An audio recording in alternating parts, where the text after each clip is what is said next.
Cette exposition met en lumière Marcelle Beau, qui est une égyptologue des années 20, qui va intégrer l'Institut français d'archéologie orientale en 1921 comme dessinatrice. Et pour nous, c'était intéressant de parler de son parcours et de sa carrière, puisque c'est la première femme à intégrer cet institut. Et elle a une carrière longue et fructueuse, aussi bien en France qu'en Belgique, consacrée à l'art du dessin égyptien.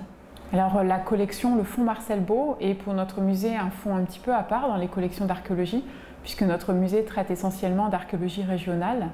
Ce fonds de dessins, d'archives, de photos, de relevés est arrivé par donation en 1990, suite au décès de Marcelle Beau et selon sa volonté. Et c'est pourquoi le musée est aujourd'hui dépositaire de son fonds initial. Et au cours de la conception de l'exposition, on a redécouvert 2 fonds privés venus enrichir celui du musée Bargouin. Alors Marcelle Beau est la première femme à intégrer l'IFAO, et en fait elle l'intègre parce qu'elle a été repérée par Georges Bénédite et Edmond Potier, qui vont la recommander auprès de Georges Foucard, le directeur de l'IFAO, car elle a une double formation, une formation d'égyptologue et une formation artistique très poussée. Elle a réalisé ses études à l'Académie Julian et à l'École des Beaux-Arts, et également à l'École du Louvre. Donc c'est quelqu'un qui a une solide formation scientifique et un vrai coup de crayon. Alors toute une première partie de l'exposition présente d'une part les liens entre le musée Bargouin et Marcelle Beau, puisque Marcelle Beau, dès 1936, se réinstalle dans le fief paternel en Auvergne, dans le village de Maya. Et donc elle va avoir des contacts avec le conservateur de l'époque, Pierre-François Fournier, qui va la solliciter en 1951 pour venir étudier les collections égyptiennes du musée. Et c'est sans doute ce qui a donné ensuite l'envie à Marcelle Beau de donner en fait son fonds d'archives. Et puis on va s'appesantir sur son parcours, sa formation. Donc d'une part sa formation artistique, puisque nous avons beaucoup de dessins qui sont issus de cette période.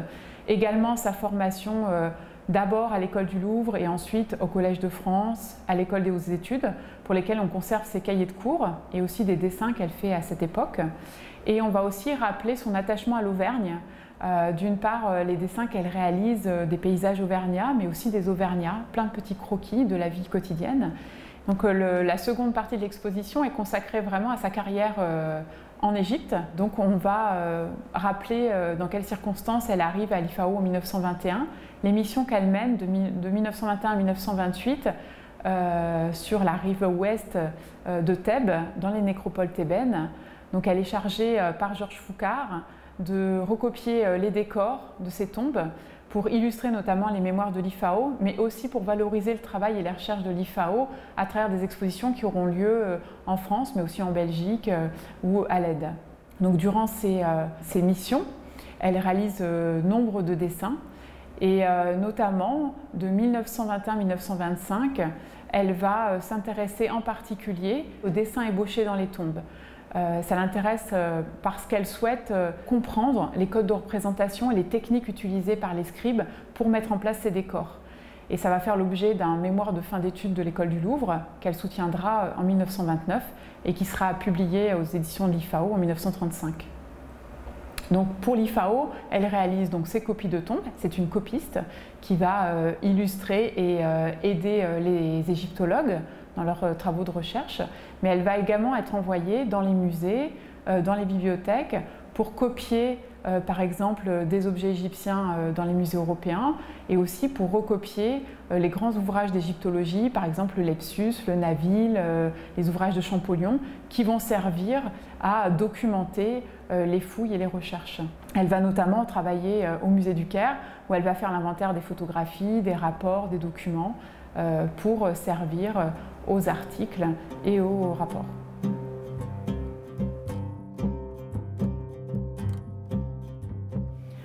Une autre section de l'exposition est consacrée à sa collaboration avec les équipes belges. Elle est sollicitée dès les années 20 par Jean Capart, qu'elle rencontre par le biais de Marcel Verbroek, avec qui elle est élève à l'École du Louvre. Jean Capart, c'est le père de l'égyptologie belge, c'est lui qui va constituer les collections du musée du Cinquantenaire, et c'est lui qui va encourager la reine Elisabeth à créer la fondation d'égyptologie Reine Elisabeth, qui va mener des recherches en Égypte. Donc Jean Capart, très tôt, va s'adjoindre les services de Marcelle Beau. Notamment, il va lui confier des illustrations d'articles ou d'ouvrages qu'il va rédiger. Marcelle Beau va illustrer par exemple la thèse de Marcel Verbroek sur les pleureuses.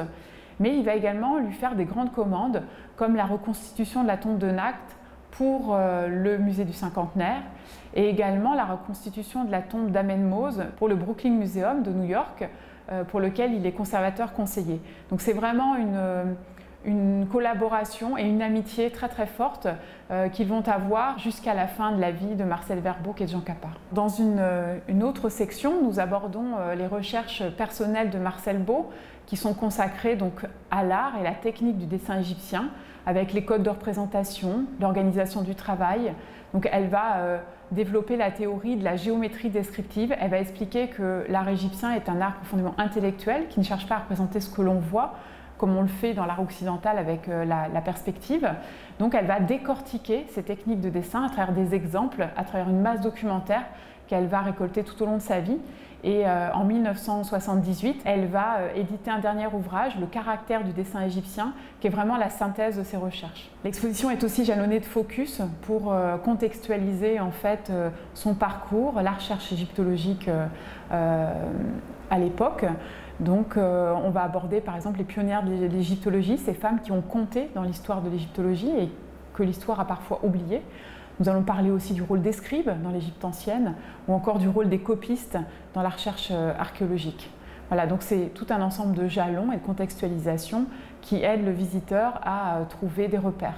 Alors nous, on a essayé d'écrire une histoire de Marcel Beau, de reconstituer son parcours, sa vie. Certaines zones restent encore un petit peu obscures. Il y avait peu de documentation sur Marcel Beau, peu de traces finalement dans les archives, puisqu'à l'IFAO, elle n'était pas pensionnaire, elle avait un rôle à part, elle n'était que dessinatrice, elle était attachée à l'IFAO. Il faut attendre Christiane Desroches-Noblecourt dans les années 30 pour qu'il y ait enfin une femme pensionnaire à l'IFAO. Nous, ce qu'on souhaitait, c'est que toute sa documentation, ses dessins soient déposés ici au musée. Donc aujourd'hui, nous avons rassemblé tout ce qui était connu de Marcel Beau et qui était encore dans des fonds privés. Donc aujourd'hui, ce sont des fonds qui sont accessibles aux chercheurs. Nous avons fait un gros travail de restauration aussi des œuvres, un travail d'identification des œuvres, puisque en fait, ces dessins étaient parfois sans indication, donc il fallait les rattacher à des publications, à des monuments. Donc ça, c'est une chose faite pour nos collections. Il reste sans doute ailleurs encore des dessins de Marcel Beau, peut-être encore à l'IFAO ou dans d'autres institutions. Nous, on a sondé le maximum d'institutions où elle aurait pu laisser des dessins. Et finalement, ces dessins se sont révélés assez rares. On sait que les dessins du Brooklyn Museum ont été vendus dans les années 2000 chez Sotheby's, donc ils sont partis dans des mains privées. Voilà, donc il reste encore des choses à découvrir sur Marcel Beau, mais là on a quand même une bonne idée à la fois de son parcours, de sa formation et de son travail. Un but qu'on s'est fixé, c'est de numériser toutes ces collections. Le premier fonds, le fonds ancien du musée de 500 dessins, est déjà en ligne sur la base Joconde, qui est la base des musées de France, où n'importe qui peut les consulter. Donc ça, c'est un travail qu'on va continuer. On va continuer à numériser ces collections et à les verser sur la base Joconde. On a le catalogue de l'exposition qui a été édité pour laisser une trace et pour donner aussi à d'autres l'envie de s'intéresser au parcours de Marcel Beau, mais pas seulement, à d'autres femmes qui ont compté dans l'égyptologie. Je pense par exemple à Lucienne Éperon, qui était dessinatrice pour l'IFAO et qui est aussi peu connue, parce que ce qu'on a découvert en cherchant des informations sur Marcel Beau, c'est que finalement, ces femmes qui ont marqué quand même la recherche ont laissé peu de traces, donc peu de photographies, peu d'archives. Alors nous, c'est un travail qu'on a mené que pour Marcel Beau, mais c'est encore un travail à mener pour d'autres personnalités de ce domaine scientifique.